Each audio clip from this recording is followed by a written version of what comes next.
Chag Sameach, Modim Simcha, chacun de vous. On est en plein dans la fête de Sukkot. On est sous la Souka, Baruch Hashem, en face du Harabayit, comme vous verrez bientôt. Amen. On n'a pas besoin d'écrire ici Mizrach, on est en direct.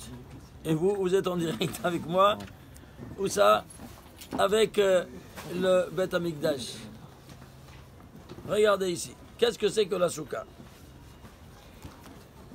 Nous disent nos pères. Souka, les lettres centrales, ça vaut 26, qui correspond au tétragramme divin Yud Ke Vav Ke écrit. Les lettres périmétrales, c'est-à-dire le début et la fin de Souka, 60 plus 5, ça fait 65. C'est le nom de Dieu qui se lie à Monai. Il s'écrit Yud Ke Vav Ke, mais il se lie à Monai. En Kabbale, ça s'appelle le papa, ça s'appelle la maman. Alors, si le milieu c'est le papa et autour c'est la maman, voilà donc que ce scénario va se retrouver où ça? Le jour de la Hatuna du Hatan. Le jour du mariage, on va placer le Hatan au centre et la femme, elle va lui tourner, la future femme, elle va lui retourner 7 fois autour. Parce que elle, c'est le Or Makif, la lumière environnante de l'homme. Alors, si c'est ainsi, alors pourquoi ils sont mariés? Pour faire venir au monde Des enfants. des enfants. D'ailleurs, la première mitzvah de la Torah, c'est Pero Ovu. Pero Ovu, c'est multipliez-vous. Alors, tu multiplies 26 par 65. Combien ça te fait? 1690. Bon, et alors? Vous savez que d'où a commencé, pourquoi on est à Sukkot? D'où a commencé à Tisha B'Av? Tisha B'Av, on a eu la destruction du sanctuaire. Et alors? Eh bien, il y a eu un guet entre le ciel et la terre, entre Akadosh Baruch Hu et Am Israël. Un divorce. Alors, à ce divorce-là, qu'est-ce qui se passe? Eh bien, on est en Shiva. On a perdu le mari. On a perdu la Kala. On est en Shiva. Combien de jours? 7 jours, le Shiva. Le 7e jour, tu te lèves. Quel jour c'est? 9, 10, 11, 12, 13, 14, 15, c'est le 7e jour. 15, c'est Tou B'Av. Tou B'Av. Alors, on veut reprendre, on se lève, et on veut reprendre de nouveau. Qui en a divorcé? Dieu nous dit, une condition s'impose. Laquelle? Eh bien, que tu reprennes ma Torah. Alors, c'est pour ça qu'on a fixé que ce jour-là, il est Yom Shekulo Torah. C'est le jour dans toute l'année qu'on étudie toute la journée Torah, tout en Israël. Donc, c'est devenu un Yom Tov. Et c'est pour ça qu'on fait les Chatonot en ce jour-là, on fait toutes sortes d'études. Partout en Israël, c'est reconnu. On se dédie entièrement à l'étude toute la journée, sans arrêt. Il y a à chaque heure, dans chaque synagogue, un rabbin qui fait un cours, une conférence. À tour de rôle, comme ça, du matin, tout de suite après la prière jusqu'au soir, on mange là-bas et tout. Comme ça, chaque synagogue ici en Israël, elle fait. Et comme ça, vous devez faire le même en Khouslan. Certainement que vous le faites déjà. Alors, qu'est-ce qui se passe? Eh bien, on reprend maintenant, quoi donc? De vouloir se remarier avec la Shekhinah. Ah, mais si tu dois te remarier avec la Shekhinah, tu fais des fiançailles avant. Évidemment, tu dois te préparer. Une préparation. Combien tu dois te préparer? 60 jours. C'est pour ça qu'entre les fiançailles et le mariage, 60 jours. Pourquoi 60 jours?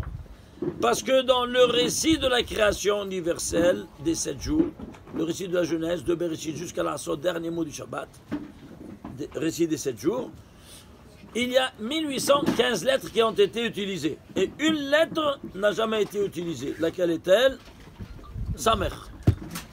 Il y a une autre défaillance, qui est le nom de Dieu de miséricorde, Yud Ke Vav Ke, il n'a jamais été utilisé. Alors il y a deux défaillances. Sa mère vaut 60 et Yud Ke Vav Ke vaut 26. Ça fait combien? 86. Combien c'est? C'est Elohim, c'est rigueur. Il y a la rigueur. Sans la présence divine et sans le Samer. Alors, cette rigueur, oui. Eh bien, en bas, hein, c'est le mal, la rigueur. En haut, c'est rigueur, mais en bas, c'est le mal. Et sera représenté par qui? Par l'ange de la mort. Comment il s'appelle? Samer même. L'initiale, toujours Samer. C'est le nom de l'ange de la mort. Donc, on devra lui donner un knockout. Comment? Lui, il apporte la mort. Alors, moi, j'apporte la vie. Comment? Avec le mariage. Alors, 60 jours, je prends pour neutraliser le Samer, l'initial du nom de l'ange de la mort. C'est clair, il ne faut pas tarder. Quand on fait les fiançailles, tout de suite après, 60 jours après. En 60 jours, compte 60 jours, de 15 Av, 15 Tishrei, 15 Elul, 15 Tishrei. 15 Tishrei, c'est quoi? Sukkot, voilà la choupa. Ça, c'est la choupa. C'est clair? Alors maintenant, qu'est-ce qu'on va faire? Eh bien, il y a Sheva Brachot. Oui, Sheva Brachot. Alors, qu'est-ce qu'on va faire? On va prendre... Oh, pardon. On va prendre... Donne-moi un verre quelconque. Allez, n'importe, allez. On va prendre même le verre. On va faire Sheva Brachot. Alors, Mesouman, le Baracha Rishona, il est invité, le premier invité d'honneur à faire la Baracha Rishona. C'est qui? Abraham Avinu. Alors lui, toute la journée, il fait la bracha. Alors on est avec lui toute la journée. Deuxième jour, deuxième bracha. Yitzhak Avinu, toute la journée. Troisième jour, troisième bracha. Yaakov Avinu est invité à faire la troisième bracha. Toute la journée. Quatrième jour, Moshe Rabbeinu. Ishtabach Shemo. Cinquième jour, Aaron HaKohen. Sixième jour, Yosef HaTzadik. Septième jour, David Amelech. Il termine. Tu casses le verre et tu es quoi? Tu sors de la choupa et tu as le titre de Hatan. Oui, non? Tu as signé la Ktuba et tout. Tu as le titre de Hatan. Et toi, après 7 jours, qu'est-ce que tu fais? Tu sors, tu rentres au 8e jour. Et qu'est-ce que tu fais? Simchat Torah. Et qu'est-ce que tu es? Hatan Torah. Hatan Bereshit. Tu vois le titre? Tu l'as reçu seulement après 7 jours. Incroyable, hein? Alors tu vois ça? Alors si c'est ainsi, on fera la même chose. Très bien.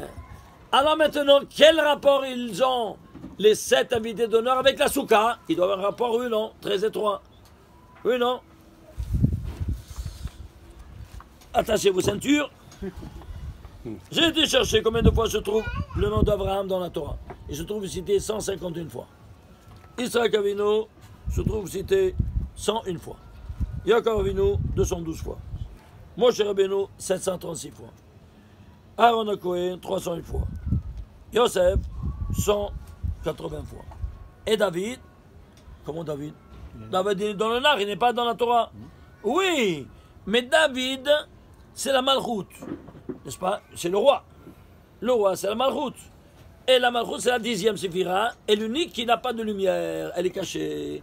Alors on va chercher cachée ou dans un mot. Alors, les lettres Dal et Vav Dal dans un mot se trouvent 9 fois dans toute la Torah, David.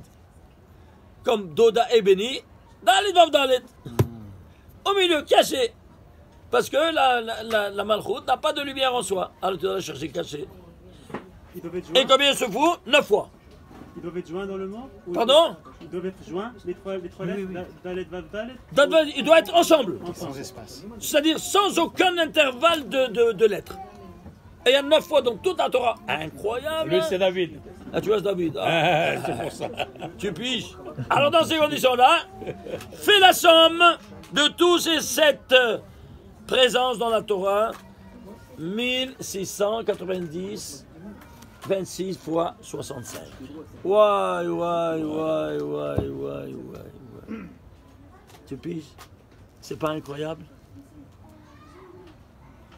Est-ce que tu vois le rapport entre la Souka et les 7 invités d'honneur? Est-ce qu'un homme peut écrire, rédiger un livre avec 80 000 mots qui contiennent, quoi donc? Ces présences-là, et chacun en fonction de la nature de la personne. Regardez, c'est quelque chose de spectaculaire. Par exemple, Avraham Avinu, Quel est le rôle d'Avraham Avinu? De purifier l'humanité de Avodah Zara, de l'idolâtrie. Alors qu'est-ce qu'il fait? Comme ça dit le Zohar. Alors qu'est-ce qu'il fait? Il prend un bâton, il casse tous les idoles de son père. Et même s'ils sont père, il casse tous les idoles. Il déracine quoi? Le polythéisme et il transplante le monothéisme. Alors, nous dit le Zohar, il vient pour purifier. Stop, fin de citation. Pour purifier l'humanité de Avodah Zara. Dis-moi un peu, il y a un instrument qui sert à purifier l'homme et la femme. Comment il s'appelle cet instrument? Mikvé. Mikvé. Combien ça vaut Mikvé? Alors, Mikvé. Même 40. Kouf, 100, 140. Vav, 146. Et Hey, 151. Combien se trouve cité? 150. 151 fois. Sans chanceux, c'est barbu. Hein? Boule. Israël Gavino. Israël Gavino. 101 fois. Pourquoi 101 fois? C'est écrit Ki bisra ki kare le chazara. C'est en Israël que s'appellera ta descendance. C'est comme ça c'est écrit ou non? Ouais. C'est pas? Alors, Israël. Combien se trouve ici? 101 fois. Pourquoi 101 fois? Qui bisra ki kare le Sahara? Ta descendance. Qui est sa descendance de Israël? Jacob. Et qui c'est Jacob? Israël.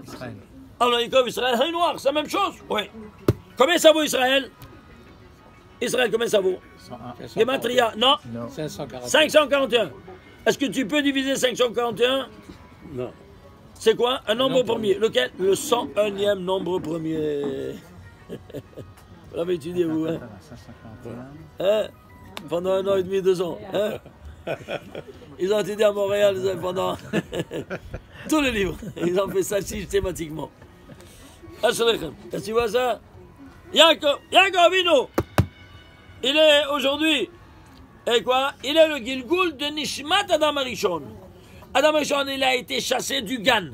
Et lui, il va réintégrer ses enfants dans le Gan. C'est pour ça que 212 fois, ce n'est autre que 4 fois 53. 53, c'est un nombre premier. Pourquoi 4? Dans l'Atsilut, dans le Bria, dans les c'est à 4 fois 53. Il les a réintégrés à ses propres enfants. Israël, où ça? Dans l'Atsilut, Bria, bang! Ça, c'est le sens de 212. Ishtabach Shem. Tu piges? Maintenant, il n'y a que le Tov. Pourquoi? Dans le Gan, il y avait Etzadat Tov, voilà. Mais ici, maintenant, il n'y a que le Tov. La preuve. 53, tu peux le diviser? Non. C'est le nombre premier. Lequel? Le 17e nombre premier. C'est quoi 17? Tov. 4 fois Tov. Il n'y a que Tov. Il n'y a plus Tov, voilà. C'est clair ou pas? Moshe Rabbeinu, ben lui, il faisait fuir l'ange de la mort. Parce que là, quand il est monté, il nous apportait les 10 commandements. Alors, chaque ange venait lui dire ses lettres créditentielles, ce qui le faisait fuir. Son point faible. L'ange de la mort, il est venu et a dit, ce qui me fait fuir, il a dévoilé, c'est quoi? C'est les Ketoret. Les Ketoret, ouais. Ils est descendu en bas quand il y avait la Magefa. Il a fait les Ketoret. Et bang, ça s'est arrêté. Il a mis knock-out l'ange de la mort. Il s'est enfui. Alors, si c'est ainsi, 736 fois le mot Moshe dans toute la Torah. Pourquoi 736? C'est 2 fois 368. C'est 736. C'est quoi 368? Le nombre des manotes, des portions qu'on repartissait pendant toute l'année, les Ketoret. 365, et à Kippour, on faisait 3 fois. Pas chaque jour, on faisait. Pourquoi 2 fois 368? Parce qu'on faisait le matin et le soir. À 2 reprises. 2 fois les Ketoret. Alors, si c'est ainsi, il va nous délivrer de celui-là. C'est pour ça que tu vois ici 368, il est divisé par 2. C'est quoi? Par 184. C'est des 4 fois 184. C'est quoi 184? Je ne sais pas. Traduisez en lettres 184. 100, Kouf, 80, Pay, 4 Dalet, mets-les ensemble.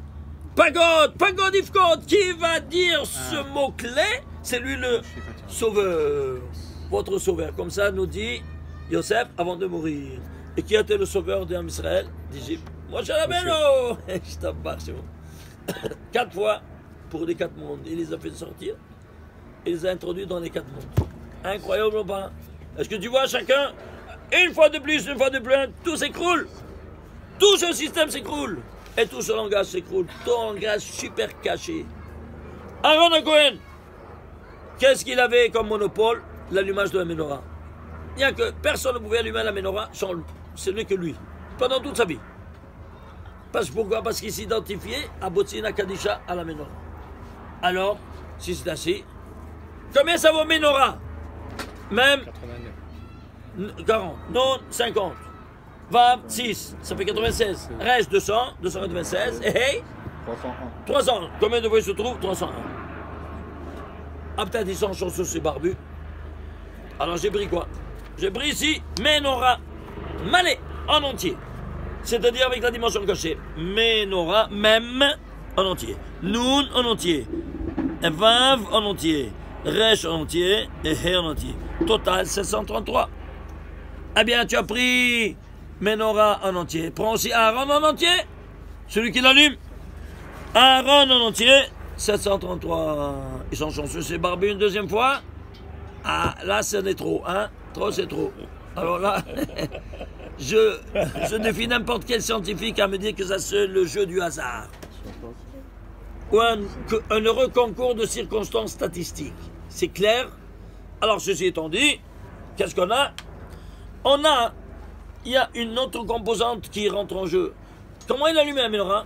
5 lumières, il s'arrêtait, il faisait les kétoret, les 11 en sens, et puis ils allumaient les 2 autres lumières. Vous savez ça ou pas? Ils jumelaient la menorah avec les kétoret ensemble, au milieu. Il arrêtait. Après 5, il arrêtait, il faisait les kétoret, et après il terminait les 2. Famous, pourquoi ça? Ah, il y a des secrets énormes, je ne peux pas rentrer dans cette thématique. Un tout petit peu, mais à peine un tout petit peu. Regardez. À peine un petit doigt. On sait que les Kétoret font fuir l'ange de la mort. Comment il s'appelle? Sa mère, même Aleph Lamed. On ne doit pas lire, sinon il vient. C'est pour ça qu'on lit les lettres séparément. Combien ça vaut? Son nom? 131. Vous entendez? Qui le fait fuir? Les 11 en sens. Combien c'est 11 en hébreu? Yod, Aleph. Oui, non? Écrivez Yod en entier, c'est 20. Et Aleph en entier, c'est 111. Total, 131. 131, 131. Tu vois ça? Bang, le knockout total. Tu vois ça? Sans chanson, c'est barbu. Oui, mais une minute. Quel rapport il a maintenant 131 avec Aaron ou avec la menorah? 131. On a dit qu'ici, il se dévoile être menorah et Aaron, le même ordre d'idée, 733. 733, je le prends en considération. Est-ce que je peux diviser 733? Non, c'est quoi? Un nombre premier. Lequel? 131. Le 131e nombre premier. Why. Est-ce que tu piges? Dis-moi. Ils sont archi super sensueux, ces barbus. Est-ce que vous voyez cette dimension-là? Autrement dit, l'étude du sod, qu'est-ce qu'elle fait? Le pshat, c'est quoi? C'est un habit, une masecha, un masque que tu dois enlever. De toutes ces histoires mignonnes, belles, que tu veux, ouais, mais c'est pas, c'est un masque. Je veux savoir le fond de ça. Qu'est-ce que tu fais? Tu rentres dans le sod. Qu'est-ce que c'est le sod? La gematria. C'est le chiffre qui est plus élevé de l'histoire qu'on est en train de dérouler. Voilà, vous voyez, ces chiffres-là, ces valeurs numériques.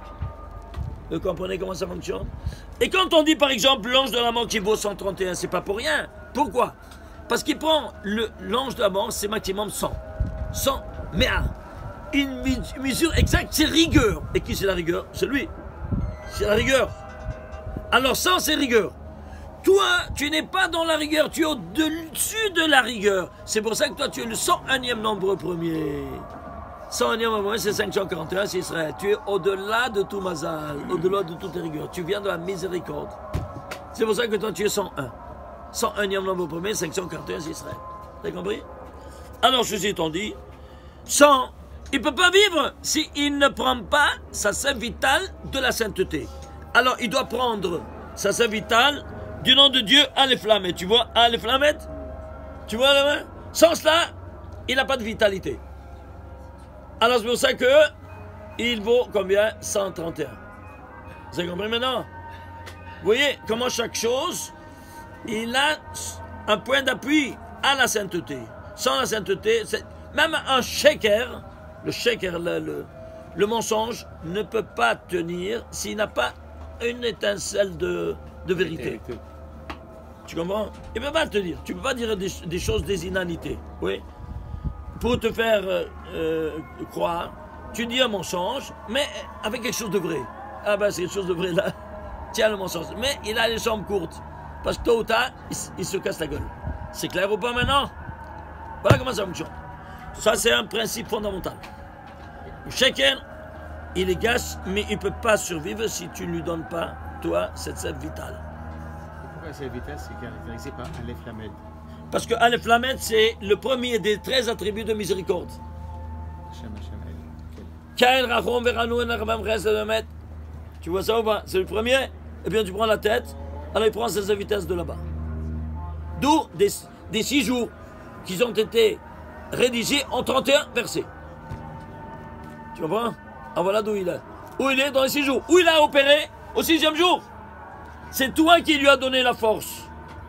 Tu comprends? Parce que c'est toi que tu as transgressé la parole divine au 6e jour. Alors tu lui as donné tous ces 31 versets. Maintenant il est le patron. Alors pendant les 6 jours, c'est la rigueur. Le 7e jour, c'est Rahamim, c'est Kolo Shabbat. Là, il n'a pas d'emprise. Tu comprends ça ou pas? Voilà, ça c'est fondamental. C'est pour ça que, après la Shkia, il faut faire très attention. Tu rentres dans son domaine. Ça c'est l'horizon et ça c'est le soleil. Il passe l'horizon. Tu rentres dans le domaine du Samer même, de l'ange de la mort. Alors c'est pour ça que tu n'as pas eu à voir ni talit, ni tfilin, ni dire tehillim, ni faire tzedaka, jusqu'à Hatzot. Tu rentres dans son domaine. Et pourquoi? Parce que si tu veux mettre les talit et tfilin, il y a seulement un seul jour dans toute l'année que tu mets le talit. Yom Kippour le soir parce qu'il n'est pas présent. La preuve, Has-Satan, la guématrie de Has-Satan, le Satan, c'est 364. C'est-à-dire un jour dans l'année, il n'est pas présent. Alors tu mets le talit de soir. Mais à Motsei Kippour, dès que ça rentre Motsei Kippour, c'est-à-dire tu as fait Neila, sonner le chauffard, c'est terminé. Tu commences pas vite si tu as encore le talit. Faites attention. Si là vous avez le talit, c'est votre premier avéra de l'année. Tu lui donnes de l'oxygène, l'essence, pour qu'il va prendre de là, pour qu'il vienne t'attaquer. Est-ce que vous avez ça ou pas? Et tout le monde reste avec le Et tout le monde reste avec le talit. Parce qu'il n'a pas étudié le sol. Ah, ils se mettent en danger, ils font la première avéra. Alors, il ne te tourne pas s'il vient t'attaquer après. Pourquoi? Parce que tu es resté avec le talit. Et si le Khazan, il est avec le talit, tu descends le Khazan. Il n'a pas le droit, il doit être agréé à l'unanimité de toute l'Assemblée. Et s'il y a un qui dit, moi je ne veux pas celui-là, eh bien, on le descend. Alors moi je dis, moi, je ne veux pas avec le talit. Alors, tu vas avec le talit, tu es welcome. Non, alors descends. C'est clair ou pas? Sinon, tu fais trébucher toute la communauté est wanted parce qu'ils ont élu le Hazan à mettre le talit, même, hein, Motsei Yom Kippour. Est-ce que vous savez ça ou pas? Et talit katan, ça va? Talit katan, on ne le voit pas, il est intérieur. Ça, c'est Mechinat Ibour. Talit gadol, c'est autre chose. C'est clair ou pas? C'est une chose fondamentale. Alors, c'est pour ça que, de coucher du soleil jusqu'à Hatzot, même pas Fonet Tzedaka, même pas dire Tehillim, tout ça, ça va chez lui. Parce que toi, tu sais, tout ça, ce sont des armes pour, tu lui donnes jbeng, tu lui donnes des box, et tu le neutralises. Ah, tu veux me neutraliser chez moi, à la maison, tu n'as pas honte, maintenant je te montre moi de quel bois je me chauffe. Alors, il vient très high, il t'esquinte. Vous avez compris maintenant? Ah, c'est pour ça que il ne faut pas les exciter. Tu rentres dans le domaine, est-ce que tu te la fermes et tu passes entre les gouttes? C'est clair ou pas maintenant? Voilà comment ça fonctionne. Alors, ceci étant dit, vous voyez ici cette preuve de sa mère même à les flammes. C'est clair? Et ici, dans le Tefili, qu'est-ce que tu as? Tu as 31 versets. Si tu comptes les 4 parachutes, ils sont rédigés en 31 versets. Ah, tu veux rentrer maintenant ici dans mon domaine avec ces 31 versets? Moi, je les prends. Parce que je prends ma sève vitale de ces 31. Voilà, elle est flammée, tu vois. Ah, on le sent, tu lui donnes les corottes. Parce que tu veux que tu gardes après la shkia. Vous entendez ça? Je vous raconte une petite histoire qui bouleverse. N'importe qui entend ça. Il y a, j'ai pris comme ça, il a Tika, au Ramban, là-bas, sous la Khourwa. Et là-bas, il y a beaucoup de ceux qui partent, ils gardent les tefilines, même après la shkia et longtemps. Je dis, Rébré, vous, tous des collègues, ils ont étudié, mais n'ont pas étudié le sol, ils ne savent pas ces choses-là. Je dis, vous êtes en train de vous esquinter à vous, votre famille, toute la communauté, elle est en danger à cause de vous. Maintenant, chacun il dit, le gaon, le sidlan, le Harizal, il écrit, texto, Shara Kavanot, page 52b. Allez voir Ananizar, Meod, 2 fois, Meod, de ne pas garder le talit et les tefilin, Achara Ashkia. Miad Bashkia, l'ifna Ashkia, même, il disait, il l'a enlevé. Je me souviens, mon maître, le Rav Kadouri, Rav Darzel Mashalom, quand on retardait le cours, quand on terminait, des fois on retardait, eh bien alors 5 minutes plus tard, mais c'est compté, les minutes sont comptées pour Mincha. Alors qu'est-ce qui se passe? Là-bas, à la Yeshiva, il y a le Sha'on de Hatzot, c'est-à-dire Sha'on Yerushalmi, la pendule de Yerushalayim. Qu'est-ce qu'elle écrit? Elle ne donne pas l'heure que tu as sur ta montre. Elle donne l'heure de la Shkia. Midi, les deux choses, midi exact, c'est la Shkia. Tu comprends? Alors nous, on était au milieu de l'Amida, hein? Au milieu de l'Amida, la hache, en silence. Et on voyait la pendule, midi moins 1 minute. C'est dans 1 minute, c'est la Shkia. On était dans l'Amida, parce qu'on a retardé de terminer le cours. On s'arrêtait, on ne bougeait pas les pieds, on enlevait les tefilines de la main, de la tête et le talit, comme ça, sur la table, et on continuait, Besheket, l'Amida, jusqu'à la fin. Dans la Hazara, on ne les plie même pas, parce que la Hazara est encore plus importante que l'Amida, que le Lahash. Alors tu ne peux pas rien faire. Tu dois attendre que ça termine toute l'Amida, toute la Hazara, pour plier les talit et les tefilines. Tu ne peux pas faire donner de tzedaka si quelqu'un vient, zdouk, au milieu de l'Amida, tu le balances de tous les escaliers. Pourquoi? Parce qu'il n'a pas le droit d'interrompre, tellement c'est important, la Hazara. C'est des milliards de fois plus importante que celle en silence. Vous entendez? Voilà, ceci étant dit, alors voilà ce qui se passe, voilà comment on faisait. Alors quand j'ai vu ça, alors un jour j'ai dit ça suffit, je dois leur montrer le texte. Je suis retourné spécialement, j'avais oublié le texte ici, parce que c'est un grand livre. Je l'ai pris et je retourne là-bas pour avant que la fin de Mincha. Et je viens, il termine Mincha, je viens pour monter sur la Teva pour dire Rabbi Isai, tous les Ashkenazim, regardez quelqu'un. Il commence le Chazan, il commence un Tehillim. Qu'est-ce qui se passe? Bon, quand il y a quelqu'un qui est malade, on fait un Tehillim. Il termine le premier Tehillim, il attaque un deuxième. Il termine le deuxième, il attaque un troisième. Voilà.